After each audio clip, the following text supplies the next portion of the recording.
awa, puro himutok, at puro iyak. Yung mga taong minamasama nila yung pagkikita, hindi sila kumikita, hindi sila nag-iimpok, dinadalaw din naman sila ng sakit, nahuhulog din sila sa building, nasasagasaan din sila ng tren, nangangailangan din sila ng pera, nagkakasakit din sila. Pero dahil walang pera, walang inipon, walang pinagtrabahuhan, walang savings, walang insurance, kung may maisasangla, kung may maibebenta, benta, tas wala na. O kaya hiram, hingi, puro iyak. Ganun ba ang full life na gusto ng Panginoon sa atin? It's not the way to live a full life. Ang mayaman mentality, sinasabing people become rich because of hard work. And of course, because of God's blessings. Hard work, in other words, brings wealth. But you don't only work hard, because maraming people who work hard don't become wealthy. You also have to work smart. Hindi sapat na pagod ka, hirap na hirap ka, hinahampas mo ang sarili mo sa trabaho. Hindi ibig sabihin makakaahon ka sa hirap. Kailangan nag-iisip ka rin, may diskarte ka. Ito man pinagpapaguran ko, hahanguin ako sa hirap, o nakatali lang ako dito. Kumakain lang ako ng konti para mabuhay bukas, para magtrabaho uli. At kakain ako ng konti para mabuhay uli sa makalawa, para magtrabaho uli. Hanggang kamatayan mo na yon. Kailangan iniisip mo, ano ba itong ginagawa ko sa buhay ko? Saan ako dadalhin itong ginagawa ko, nitong hanap buhay ko, nitong trabaho ko? Mahahango ba nito ako sa hirap? Because God blesses and rewards hard work and intelligence and thinking and wisdom. Pinagsasama-sama yun. Ecclesiastes 5:19, suppose you are very rich and able to enjoy everything you own. Then go ahead and enjoy working hard. This is God's gift to you. So enjoy working hard at something that gathers wealth, at something that gives you enough or more than enough income, pero hindi lang yung working hard, pero wala namang nangyayari sa buhay mo. Proverbs 10:4, laziness leads to poverty, hard work makes you rich. Rich people become rich because of suited, applied knowledge. Not just any education or course. Ang dami-daming edukado, ang dami-daming college graduate, ang dami-daming may pinag-aralan, pero bakit maralita pa rin? Pag tinignan mo ang habit ng mga may kaya, ng mga mayayaman o mga yumaman, ang mga pinag-aaralan nila, hindi kung ano na lamang na usong kurso. Pinag-aaralan nila ang mga bagay na mayroong direct result sa kanilang gustong hanap buhay. Pinag-aaralan nila kung ano yung talagang angkop na angkop sa gusto nilang gawing negosyo o trabaho. Proverbs 19:8, do yourself a favor and learn all you can. Then, remember what you learn and you will prosper. So, kailangan, mabuti daw para sa sarili mo yan na mag-aral na mag-aral. At tandaan mo yung pinag-aralan mo. Hindi yung last week lang yung exam, hindi mo na rin alam mo yung sagot ngayon. Gumraduate pero walang alam, walang natandaan. So ano mangyayari sa iyo? Sabi, tandaan mo lahat ng pinag-aralan mo, magagamit mo yan, at ikaw ay magiging mariwasa dahil dyan. Specific, useful knowledge and skills. Pag kinompare nyo ang pinag-aaralan ng mga mayayaman at pinag-aaralan ng mga mahihirap, ibang-iba. O ito na lang ang pag-aralan mo kasi mura yung kursong yan. Oo nga, mura yung kursong yan, pero anong gagawin niya sa buhay ko? Ang dami ko nga na pag-aralan, pero wala rin akong trabaho, wala rin magbagay sa akin. Dapat pinag-aaral mo, ano talaga? Gusto mo ba talaga halimbawa na maging burda queen? Hindi yung pag-aralan mo, pagbuburda, hindi mo kailangan mag-accounting o mag-chemistry o mag-commerce. Ang gusto mo talaga, magtayo ka ng shop, na mag-aral ka mag-welding, mag-aral ka masilya ng mga kotse, hindi kukuha ka ng kung anong psychology, pagkatapos hindi mo naman magagamit. Kailangan, hindi ka lang aral ng aral, yung talagang pakikinabangan mong pag-aaralan. Kasi kahit takpan mo yung ng mga diploma, yung buong dingding nyo, kung hindi naman yun ang bagay sa iyo na pinag-aaralan at hindi mo kakaperahan, mahirap ka pa rin. Proverbs 11:16, the timid become destitute, but the aggressive gain riches. So walang mapapala yung mga timid, mga sobrang mahiyain, mga sobrang kimi, sobrang dungo, humanda kang maging maralita buong buhay. Sabi niya, the aggressive gain riches. And this is positive aggressiveness. Yung, you don't only wait for something to happen. you help make it happen. Sabi ng iba, strike the iron while it's hot. But aggressive people make the iron hot by striking. Gumagawa ka ng paraan, hindi ka naghihintay na malaglag sa iyong harapan ng pagpapala. Hinahanap mo, binubungkal mo. Dahil God rewards good, intelligent, hard work. Even in the issue of luck, mayaman mentality still applies systematic wisdom. Kahit yung mayaman ang naniniwala na yes, may mga pagkakataon na parang luck, parang chance, meron pa rin silang system. Ecclesiastes 11:2, put your investments in several places, many places even, because you never know what kind of bad luck you are going to have in this world. So huwag mo daw ilalagay sa isa lamang ang lahat ng investment mo kasi hindi mo alam kung yun ba ang pagpapalain, yun ba ang bubuenasin, yun ba yung mamalasin, hindi mo alam. Kaya ang mga mayaman na nga, sila pa yung may insurance, sila pa yung may mga savings, sila yung may placements. Pero hindi lahat ng mayaman na ipinanganak na mayaman. Maraming mayaman, hindi pinanganak na mayaman. So bakit sila yumaman? Hindi dahil mayaman sila, kundi dahil meron silang mayaman mentality. Yung takbo ng utak nila, papayaman, patungo sa pagyaman, at siguradong yayaman kasi ganun sila mag-isip. Kaya pag-iisip ang mahalaga nating i-review. Paano ka mag-isip? Ang pag-iisip mo ba ay pang mahirap? Pupunta ka sa kahirapan? Kahit mayaman ka na nga nung ipinanganak? O pang mayaman dahil papunta ka sa kayamanan kahit na ipinanganak ka mahirap? Paano kung ipinanganak ka ng mayaman tapos pang mayaman pa yung iniisip mo?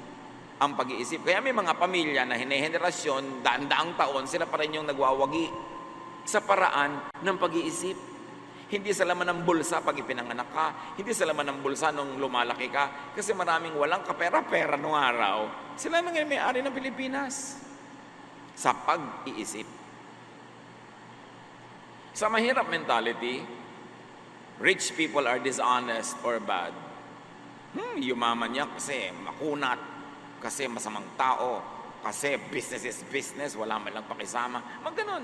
Maraming mga mahihirap na tao, masama ang pagtingin sa mayaman. Pag mayaman ka, masama ka. Wala kang kwentang tao. Tapos, sasabihin pa, bahay may palasyo, kung nakataray kuwago, mabuti pa ang kubo ko kung nakataray tao, ako. Yung pagpapasaya sa sarili dahil nasa kubo, akala mo naman walang dishonest at bad na poor. Akala mo naman mayayaman lang ang masamang tao. Akala mo naman napakasado at anghel ng lahat ng mga maralita. Ang mahirap mentality, sa kanila ba, righteousness is pure simplicity. Dapat kung napaka-righteous mo, simpleng-simple ka lang, Spartan lifestyle. But Proverbs 15:6 says, the house of the righteous contains great treasures. Ang tahanan daw ng matuwid ay maraming lamang kayamanan.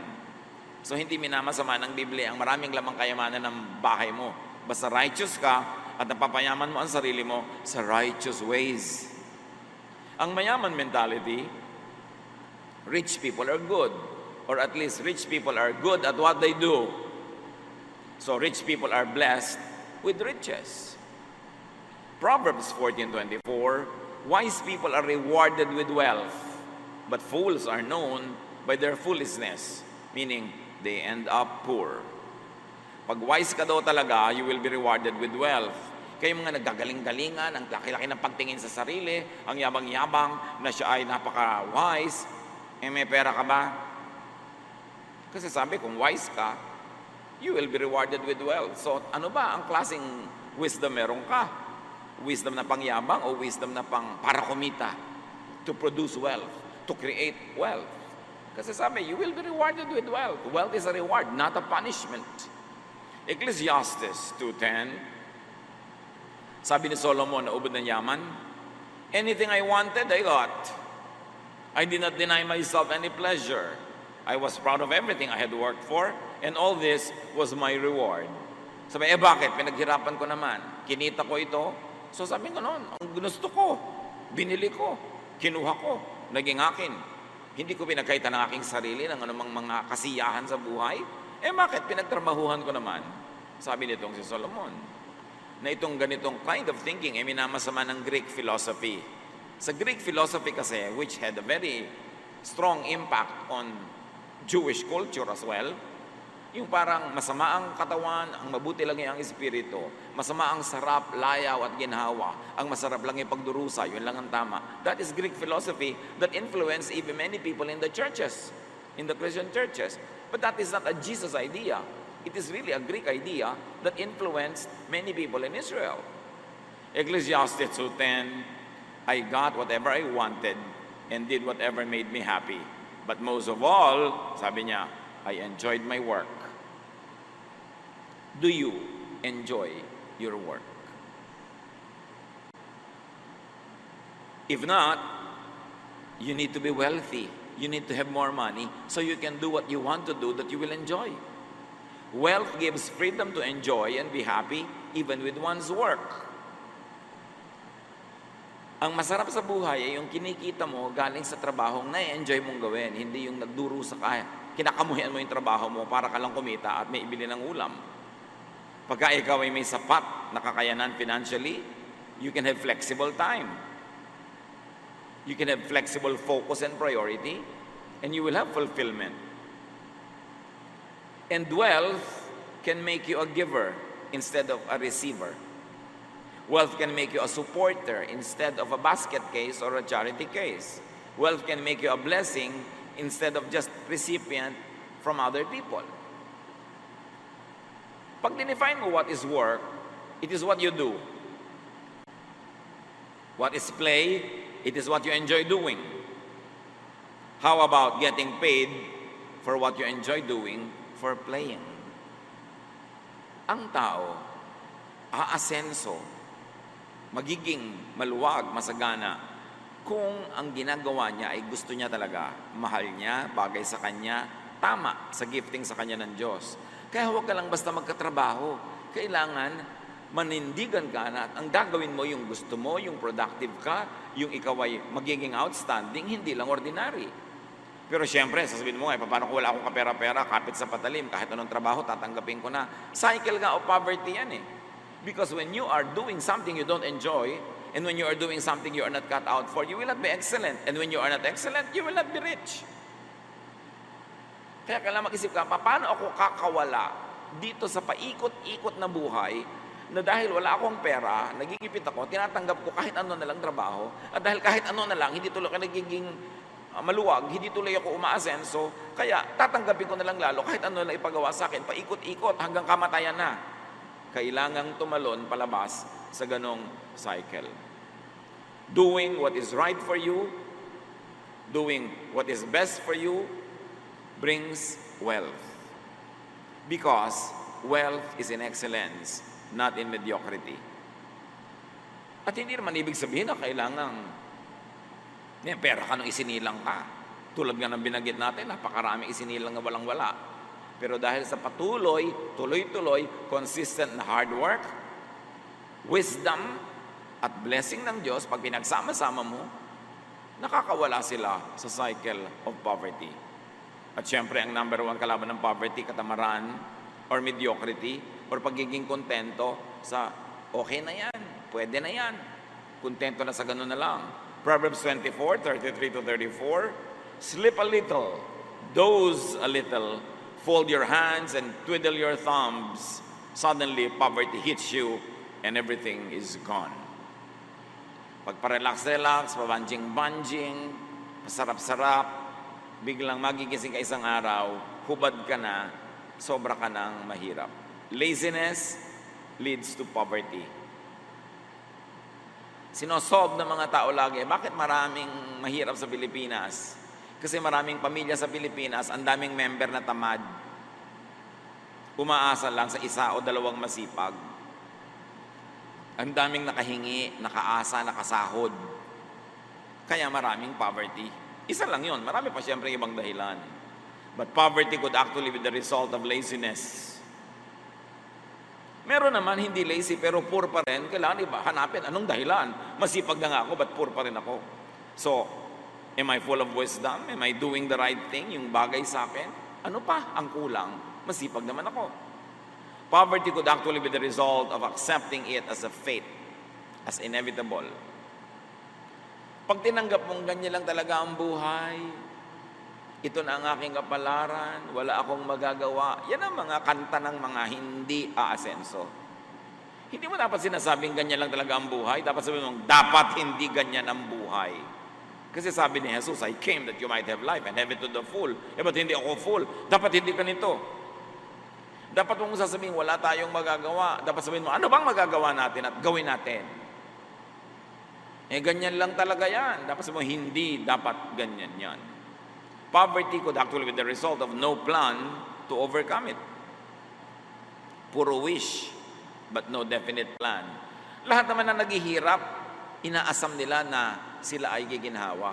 Pero may plano ba kung paano giginhawa? O pangarap lamang? Wish lang. Iba ang wish, ibang plan.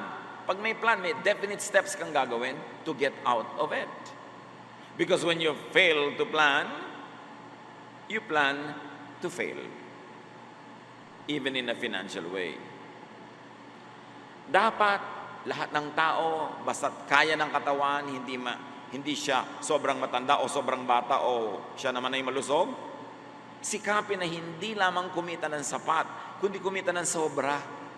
Para imbes tayo pa ang binibigyan, tayo naman ang nagbibigay. Dapat tayong umiwas sa maging maralita because poverty could make you a burden to others. Pag hindi mo kinikita ang kakainin mo, aasa ka sa iba na pakainin ka. Pag hindi mo kinikita ang pampagamot mo, pampaaral mo, pampasarap mo sa buhay, pambakasyon mo, pambili mo ng load, pambili mo ng cellphone, iaasa mo yun sa iba. Kaya dapat iniisip mo, ano ang pwede kong gawin? Siyempre meron akong pwedeng gawin. Hindi ko dapat tanggapin na ganito na lang ako. At dapat tayong maawa at mahiya sa mga sinasandalan. Kung hindi naman tayo sobrang matanda, sobrang bata o may sakit, dapat hindi tayo nakasandal sa kapwa. Meron tayo dapat ginagawa. Proverbs 22:13, lazy people stay at home. They say a lion might get them if they go outside. Ayaw magtrabaho, ayaw maghanap buhay dahil baka daw pag lumabas ng bahay, may leon sa labas at kainin siya. Lazy people invent all kinds of excuses to not work. Mag-a-apply sa trabaho, pagkatapos pag natanggap na, laging late, laging absent. Pag napagkatiwalaan, kukupitin yung stapler ng opisina, iuwi. Pagka naging procurement officer, kukupitan yung kumpanya. Pagka may mga bandi-bandi clock, iba pag ang taga-bandi sa kanya. O kaya magbabandi clock. Pag nakabandi clock na, bigla ang bagal-bagal na maglakad. Nung mag-i-in, nagtatatakbo parang Darna. Ang bilis. Tapos pagkain na pagkain, magsasipilyo, magsusuklay, magtitis, magme-makeup, magpapakoterize sa mga kulugo. Bago magtrabaho, ang dami pang gagawin kasi nakain na eh. Sa palagay mo, walang Diyos na nakakakita na dinadaya mo yung employer mo. So ano mangyayari? You pretend that you are working. Anong gagawin ng employer mo? She will pretend to be paying you. Alam nyo ba? Akala ng mga empleyado, naloloko nila yung mga amo nila. Kaya naging amo yan, matatalino yan. Kaya nagkaroon ng mga kumpanya yan, matatalino. Akala nyo, naiisahan nyo. Alam nila yung mga nandadaya. Ang paghiganti na lang nila, hindi nila dinadagdagan ng sweldo. Balak ng amo, wow, malaki ang business natin ngayon, malaki ang kita. Kayang-kaya ko magbigay ng 14th month, 15th month, 16th month pay. Pero dahil dinadaya ko ng empleyado ko, yun nilang requirement ng gobyerno, 13th month. Tuwang-tuwa naman si empleyado, nag-13th month. Ay, kahit naloloko ko siya, nag-13th month ako. Hindi mo alam, kaya kanyang bigyan hanggang 16th, 17th month. Kung honest ka at kung masipag ka at productive ka. Akala naman ng mga iba, nauuto nila yung mga employers. Kaya naging employer yan kasi mas matalino sila kesa sa atin. So hindi natin sila mauuto. Meron silang ibang paraan ng paghihiganti. And it is financial. Hindi ka binibigyan ng dagdag. Huwag laging sinasabi, lazy people invent all kinds of excuses to not work. Lazy people always say, mahirap gawin yan. May karpintero ka, papagawin mo, sabi ng karpintero, sir, mahirap pong gawin yan. Gusto mo madalian? Humiga ka, mamasahihin kita para madalian ka. Gusto mo madalian? Ba't ayaw mong mahirapan? Pag ayaw ko ang mahirapan, hindi ka asenso. Ganyan lang talaga ang buhay. Wala akong magagawa. Wala kang magagawa, hingi ka ng hingi, hindi ba gawain yan? Hindi ba gawaing mangutang? Tapos sabi mo, wala kang magagawa, gawain din yan ah. Proverbs 23, 4-5. Be wise enough to not wear yourself out trying to get rich. Your money can be gone in a flash, as if it had grown wings and flown away like an eagle. Akala ng iba, sinasabi nitong huwag kang magpagod para yumaman. Pero ang sinasabi talaga dito, huwag kang magpagod unnecessarily. Huwag mong pudpurin ang sarili mo sa pagpapayaman. So hindi tayo pinipigil magpayaman, pero huwag mong pudpurin ang sarili mo. Huwag mong patayin ang sarili mo. Kasi may mga tao, pinapatay yung katawan nila para magkapera, at nung may pera na, uubusin yung pera nila para magpagamot. So kailangan, habang naghahanap buhay ka, gumagawa ka ng kayamanan, inaalagaan mo pa rin ang iyong katawan. Kasi mamaya, lahat ng kinita mo, gagastusin mo sa pagpapagamot. Importante, lalo't nagtatrabaho ka, you work hard, do your best to eat well, to eat nutritious food, to relax, to rest. Kasi katawan mo lamang ang instrumento mo para kumita. Pag inabuso mo yung katawan mo, nagkasakit ka, di hindi ka nakikita, at magsisimula ka ng gumastos sa pagpapagamot. So be wise in gathering wealth. Do not get worn out. Huwag sobrang magpagod. Dapat nagpapahinga. Ecclesiastes 5, 10-11. If you love money and wealth, you will never be satisfied with what you have. This doesn't make a bit of sense. The more you have, the more everyone expects from you. Your money won't do you any good. Others will just spend it for you. Sinasabi ba dito na huwag ka na magpayaman? No. Ang sinasabi, it is not good to wear yourself out making wealth if you do it only for the love of money, only for yourself. Sayang ang pagod mo, sayang ang hirap ng katawan mo kung nagpapayaman ka para lang sa sarili mo o para lang maging mayaman ka. Sabi nga nun, gusto mo man o hindi, pag yumaman ka, merong makikihati. Dadami ang gumagastos ng pera mo pag marami kang kinikita. So, isama mo na sa plano mo yan pag nagpapayaman ka na, yes, merong mga makikihati, yes, meron ako mga bibigyan, yes, meron ako mga aabutan. Kasi pag hindi mo isinama sa plano mo yon, sasama lang ang loob mo pag nangyari na. Kasi mangyayari at mangyayari. Unless your all other relatives and friends are richer than you are, when you become rich, many people will suddenly come to you and find you to be a relative. Natural. And if you do not want to share with others, do not make more than what you need. Ayaw mo pala mag-share, huwag ka magpayaman. Pero hindi pwede magpayaman ka na walang sharing. Mangyayari yon sa ayaw mo at sa gusto. So para hindi ka nalang mabigo, hindi ka ma-disenchant and ma-disappoint, kung gusto mo magpayaman, gusto mo gumawa ng kayamanan, tanggapin mo na pag dumami ito, maraming makikishare. O kaya, magpayaman ka para marami ka mabigyan.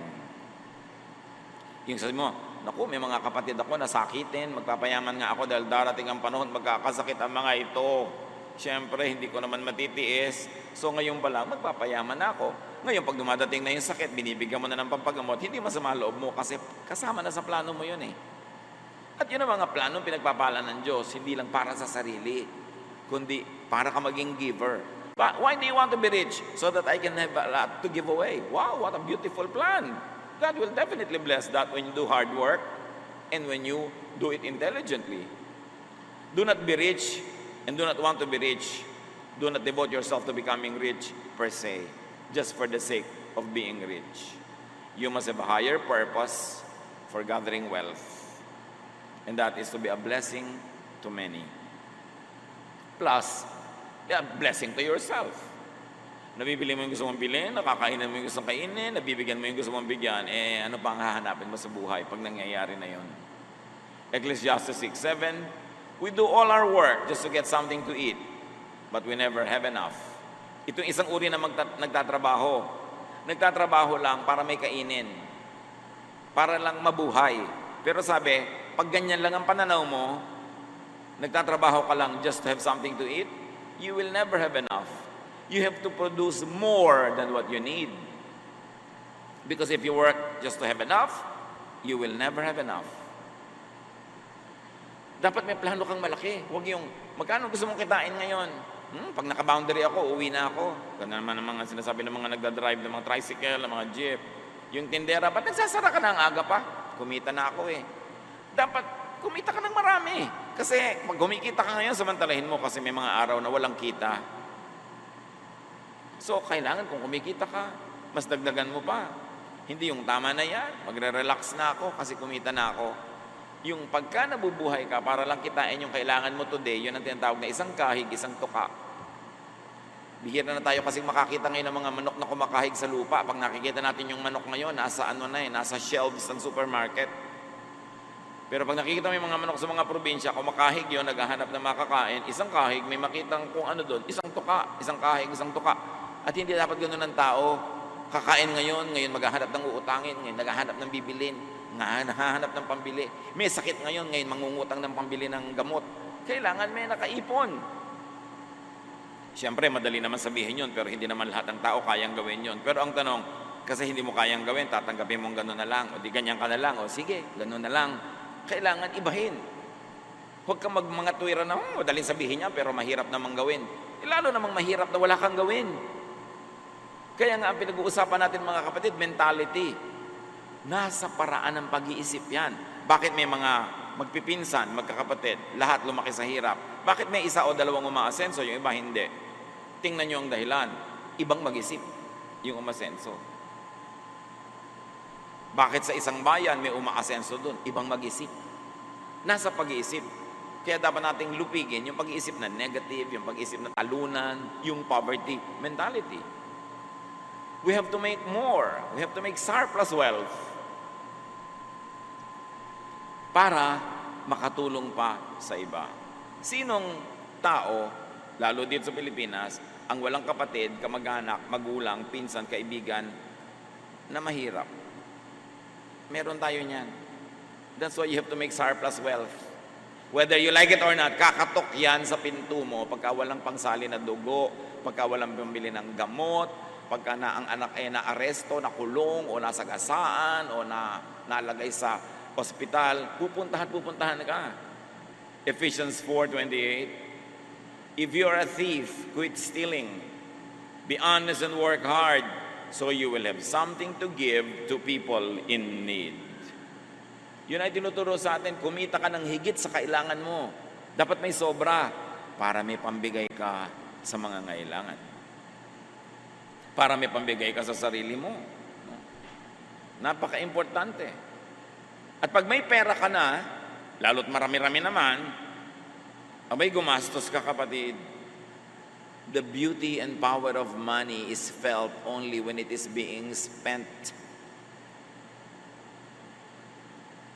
Merong kamag-anak ka may sakit. Merong kang kamag-anak o pamangkin mag-enroll.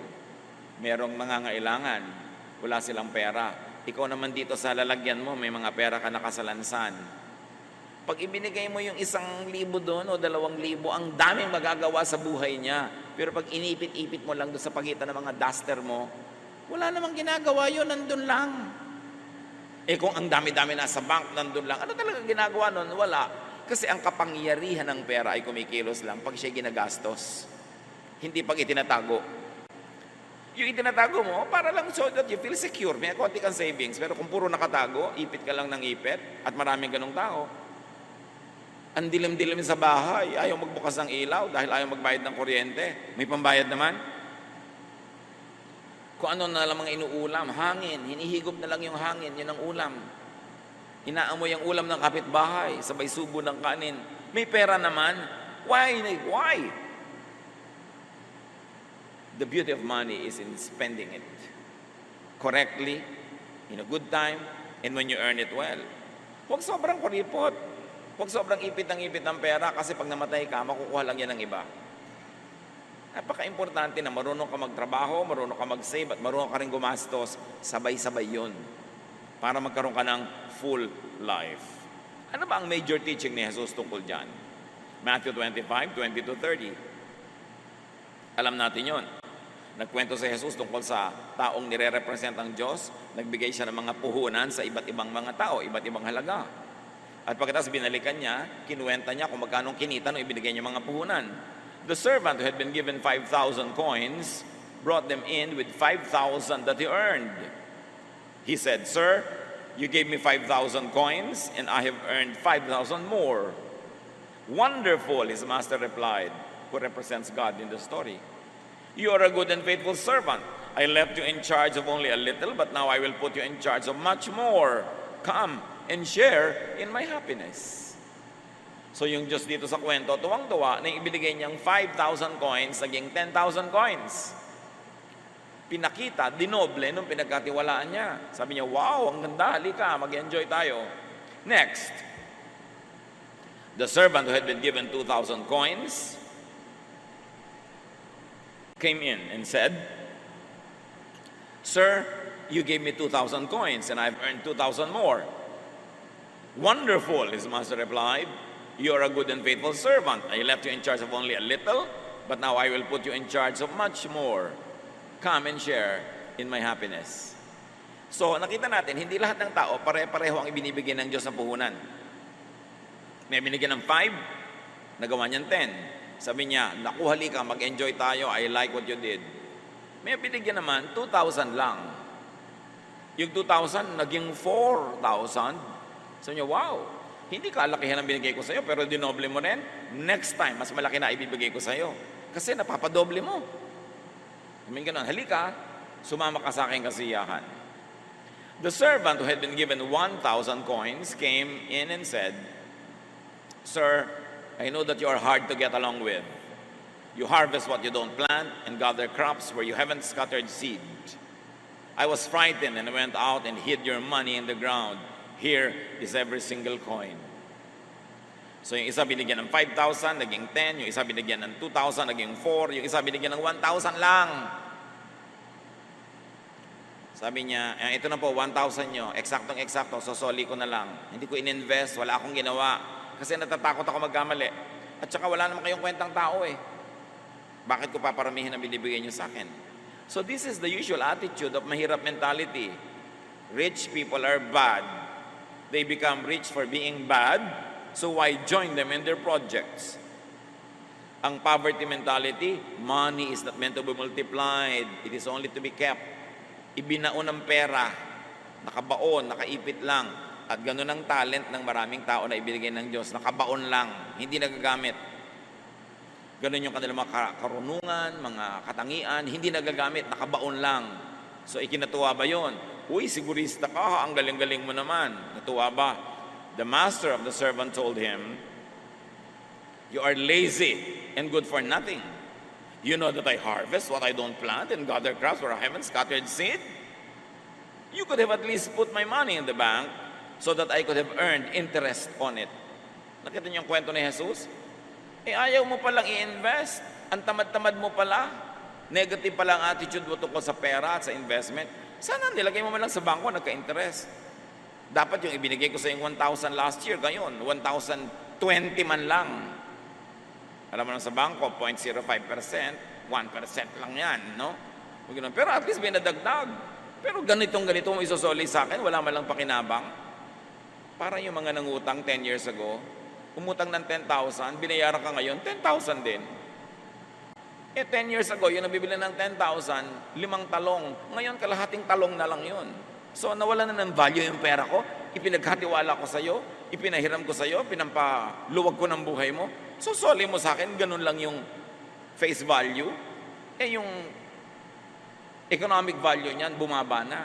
Mga kapatid, pag nangungutang kayo, pag nagbayad kayo, dagdagan nyo naman. Kahit malang isang pinya, idagdag nyo. Isang talong, isang sikamas. Hindi yung ganun-ganun nyo rin isosole. Wala malang pakinabang yung nagpahiram sa inyo. Nangangalumata na nga, kawawari gabi-gabi kung magbabayad kayo or not. Tapos ganun lang, wala siyang napala.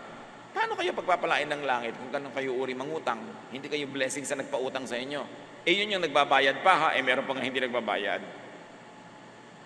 Masama pa, loob pag nasingil, galit pa. So what was the master looking for? Interest. Interest man lang.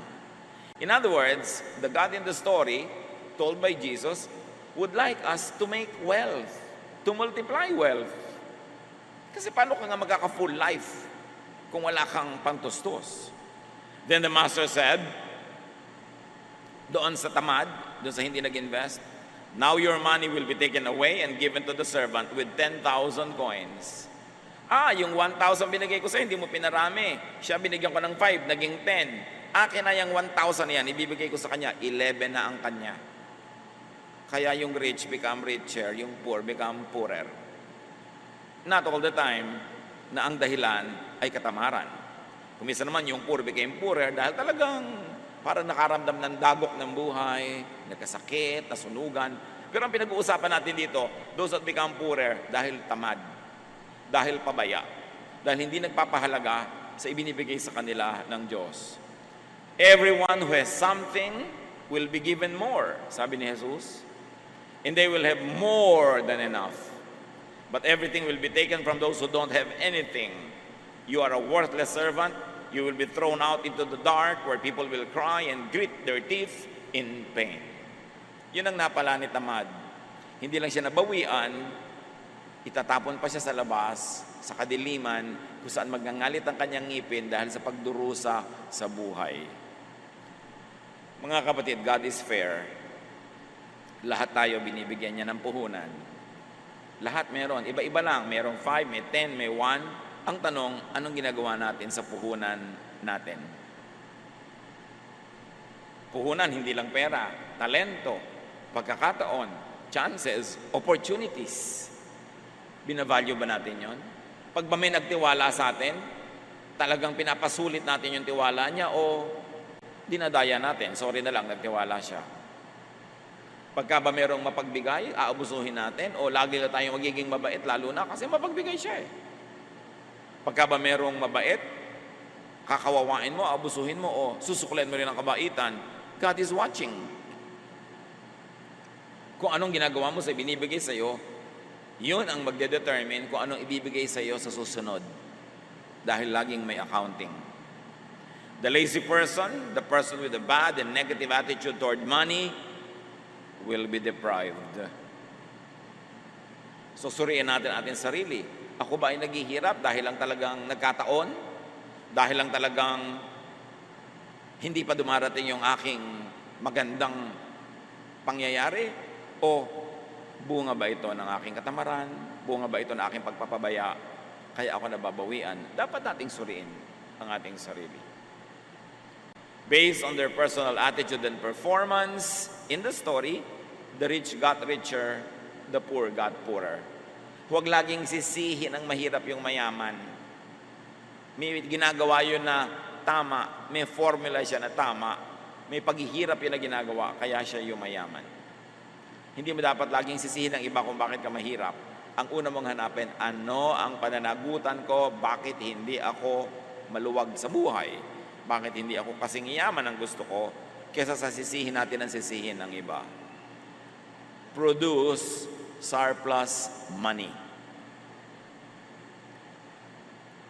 Make more than what you basically need because productivity is rewarded. Ang mabunga, lalong pinapabunga. Nakita niyo isa pang kwento ni Jesus? Merong isang may-ari ng halamanan, pumunta siya sa kanyang garden. Nakita niya yung isang puno, ang tagal-tagal lang nandun, walang kabunga-bunga. Sabi niya sa gardener, putulin mo na yung halaman na yan, walang bunga. Sayang ang mga sustansya ng lupa na sinisip-sip niya. Sayang ang tubig na iniinom niya. Sayang ang liwanag ng araw na sinasagap niya, samantalang dapat iba na lang ang sumagap. Wala siyang bunga. Sabi naman ng gardener, bigyan pa po natin isang pagkakataon. Huhukayin ko yung mga lupa sa paligid para mahanginan na kanyang ugat. Lalagyan ko po ng pataba. At pag bumalik po kayo at wala pa rin bunga, puputulin na natin. Sino sa atin ang kandidato ng maputol? Kasi walang kabunga-bunga. Walang bunga spiritually speaking. Wala man lang madalang tao sa Panginoon. Wala man lamang na maakay sa Panginoon. Wala tayong man lamang na bunga para makatulong sa ating pamilya. Wala tayong bunga para buhayin ang mga sarili natin. Ang kasunod nun, hindi blessing Ang kasunod nun, putol. Hindi konsentido ang Diyos sa tamad. Sabi ni Paul, if anyone does not work, he should not eat. Yun ang malinaw na malinaw sa Biblia. Hard work, godliness are rewarded.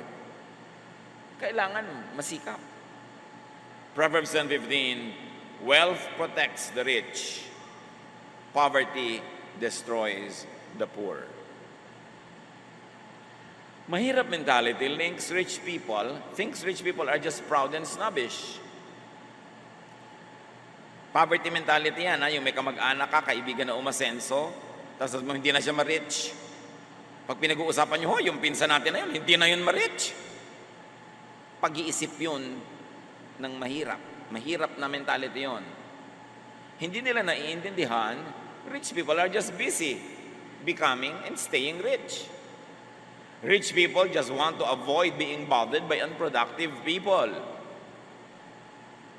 Kaya yung mga unproductive, yung may poverty mentality, yun ang nagre-reklamong, hindi na yan ma-rich.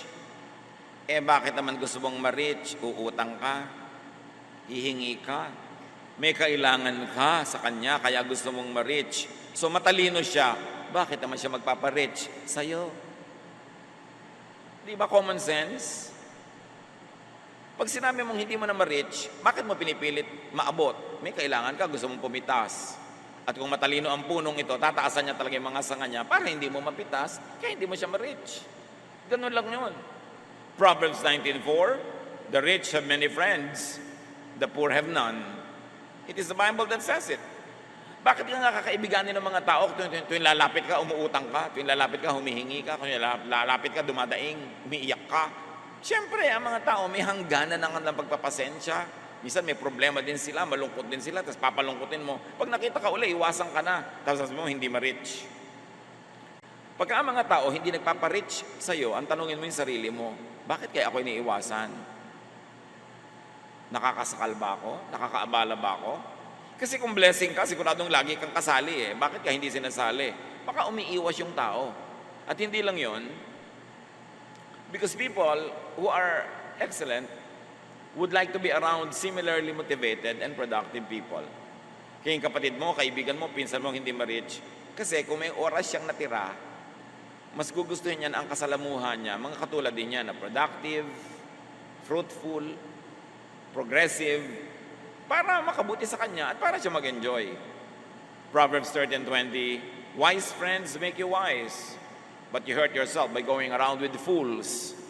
So why will people go around with us if we are fools? And if we are not fools, people would like to be around us.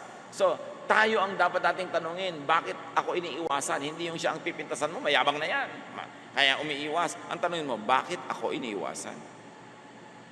Importanteng malaman yun. Mahirap attitude focuses on saving.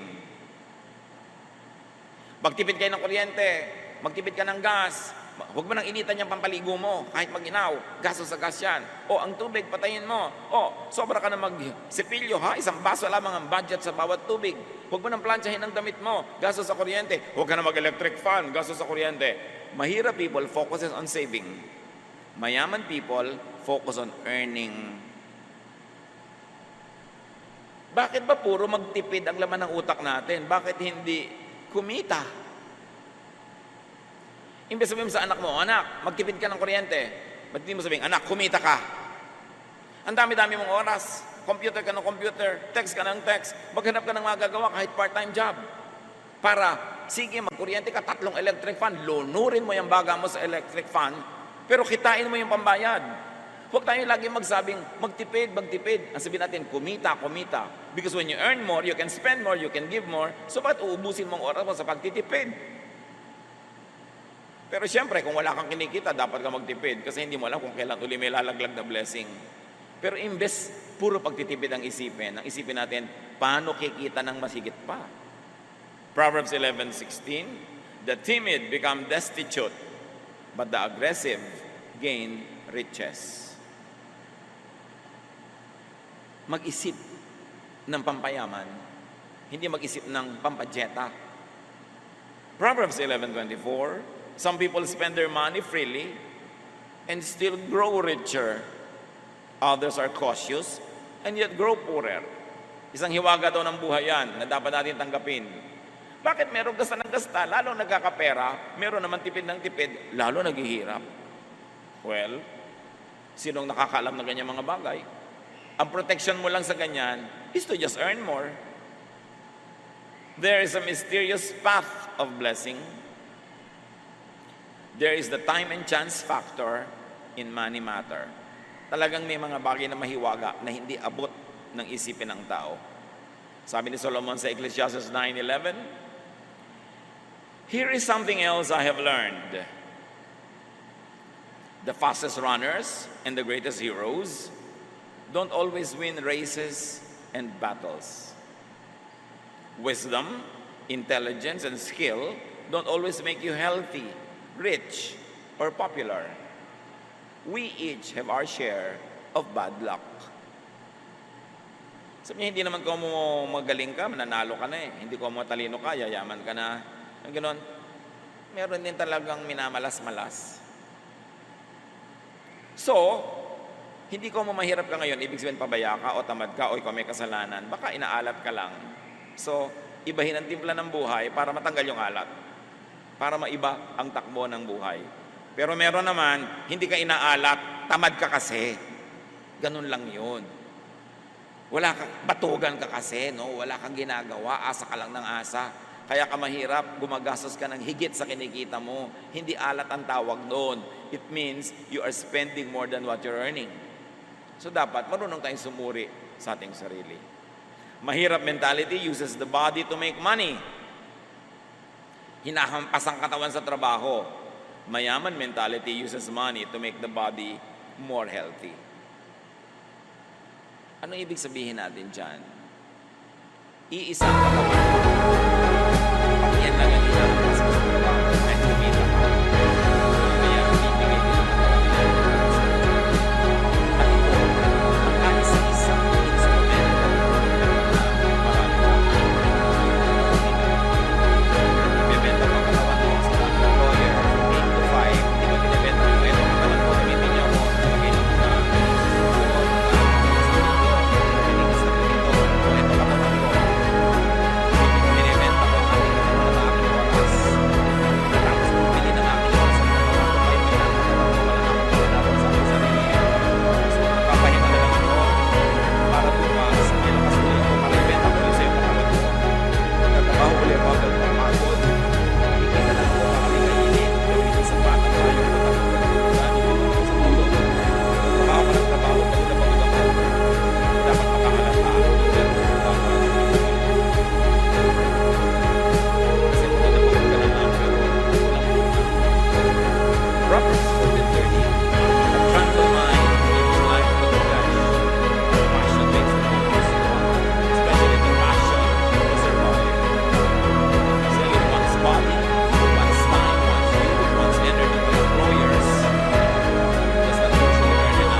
empleyado mentality.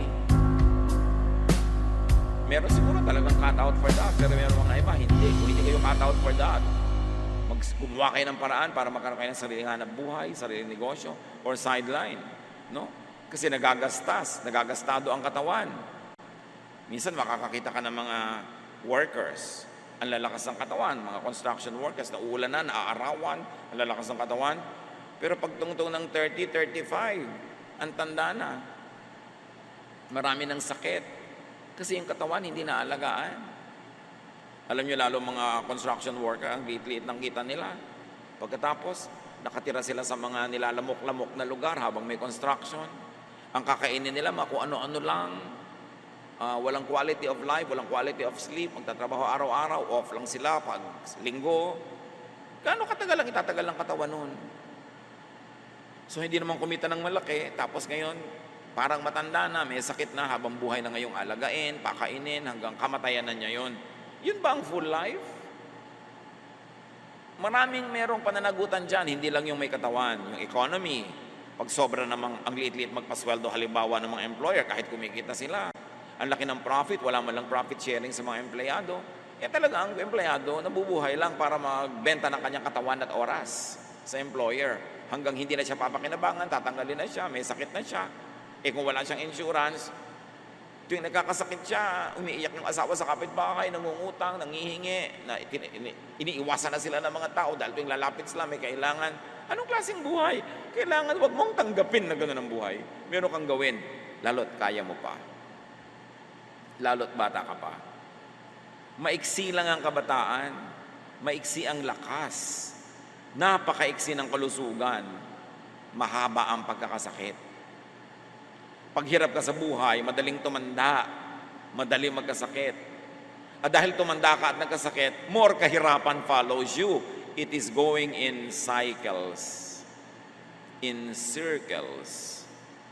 Dapat kumawala sa cycles of poverty. Sasabihin ng iba, ano magagawa ko? Mahirap ako. Wala kang gustong isipin. O di sige, tanggapin mo. Papaikot-ikot ang buhay mo. Ganyan din ang mangyayari sa anak mo. Hindi mo mabibigyan ng ticket to financial freedom dahil hindi mo mabigyan ng edukasyon, hindi mo mabigyan ng background, edi mamanahin din niya yung trabaho mo, mamanahin din niya yung buhay mo, paulit-ulit. Kaya dapat suriin. Ano ang maliit, kahit na maliit na butas na pwede mo daanan para kumawala ka sa kahirapan, makagawa ng paraan. At tayo naman ang mga hindi naghihirap sa ating mga kapatid, abay, gumawa natin ang paraan na yung mga naghihirap dyan ay makaahon. Kung ikaw employer, magbigay ka ng more sweldo, profit sharing. At kung ikaw may kaya sa buhay, lagi may nagtatanong sa akin, hindi po kami masyadong mayaman, pero ano pong pwede namin gawin para tulungan ang mga kahirapan ng ating bansa? Magpaaral ka kahit isang anak ng mahirap. Magpaaral ka ng isang estudyante hindi mapag-aral ng magulang. Kaya mo namang iagaw sa budget mo, gawin mo yon. Yun ang contribution mo sa ating lipunan. Kasi pag may isang nakapag-aral, isang umahon sa buhay, hihilahin niya pataas yung kanyang mga kamag-anak, yung nanay niya, yung kapatid niya, ibibili niya ng gatas yung mga pamangkin niya. So yun ang contribution mo sa society. We can all do something. We should not behave like victims all the time. Kung ikaw yung parang victim, gumawa ka ng paraan para maiba. At yun namang mga may kaya na hindi sila ang victim, huwag na tayo ang mambiktima. Tulungan natin yung mga kawawa para maiyahon sila. Dapat baguhin ang buhay. Kailangan ng tao ngayon multiple incomes. Hindi iisa lang ang pinagkakakitaan. Kailangan may sideline ka pa. At mahalaga, hindi lang isa yung tinatawag na breadwinner. Yung ate ko kasi breadwinner namin ano ka, bread eater. Ano yung kapatid mo? Bread eater din po. Yung isang kapatid mo nag-asawa ng kay aga-aga, bread eater din po. Yung naging anak niya, milk drinker naman po. So, sino lahat ang pinanggagalingan yan? Yung ate ko pong breadwinner, kaya kayo maralita. Dapat pag bread eater ka, breadwinner ka rin. Liban na lang, sobrang tanda, sobrang bata, o may sakit. Dapat tanggalin natin sa bokabularyo natin yung breadwinner. Bakit kailangan may breadwinner? Dapat lahat breadwinners. Hindi aasa ka lang sa isa. Kawawa naman. 40 anyos na, hindi pa nagkakanobyo. Tapos ikaw, 16 pa lang, may 3 anak ka na, siya pa ang nagpapa-aral sa anak mo, sobra ka nag-enjoy sa buhay, tapos yung ate mong matandang dalaga ang nagka-losyang-losyang na sa pagpapakain sa'yo. Napaka-unfair kumisa natin, may breadwinner pa. Hindi ka dapat asa ng asa kung mo binibigyan ka, kumisan naaawa sa'yo, o mahal ka talaga, o hindi na lang makakibo. Pero dapat gumagawa ka ng paraan. Walang breadwinner. Kaya maganda magkaroon ng sariling negosyo or sideline. Kahit may trabaho ka pa. Kasi maraming gasto sa buhay. Nung araw, di naman natin binibili ang drinking water. Ngayon, binibili mo na. Nung araw, wala namang load na telepono. In fact, wala kang ang telepono. Mental telepathy na lang. No? Pero ngayon, nagbabayad ka pa niyang load. Ang daming binabayaran ngayon. May cable pa. Sari-sari. Kada kilos mo gastos. Tapos, wala kang trabaho. Ano yun? Proverbs 15:15, the life of the poor is a constant struggle. But happy people always enjoy life. So get out of that struggle. Balikan natin na sabi ni Jesus, John 10:10. The thief comes only to steal and kill and destroy. I have come that they may have life and have it to the full. How much money does a full life require? May minimum requirement dyan. Earn it or deserve it. Romans 12:2. Ano mang dapat baguhin sa buhay, dapat mo nang baguhin sa isip. Do not conform to the pattern of this world, but be transformed by the renewing of your mind. Then you will be able to test and approve what God's will is, His good, pleasing, and perfect will. If you're already rich, change your life. Become richer. Then you can have more to give. You have more to enjoy. If you are not rich, change your way of thinking, change your life, and be rich. And if you are very, very poor, lalong kailangan mo ng change. Change, improve finances and life by changing and improving the way of thinking. Dear Lord, maganda lang ang plano mo para sa amin. Your plan is to give us hope in the future. So turuan mo kami na isang ayon ang aming katawan, ang aming isip, ang aming lifestyle sa plano nyo para sa amin. To be productive, to be fruitful, and to live in abundance. Pagbulay-bulayan natin mga kapatid ang application sa ating mga buhay ng mga salitang ating pinag-aralan. Lord,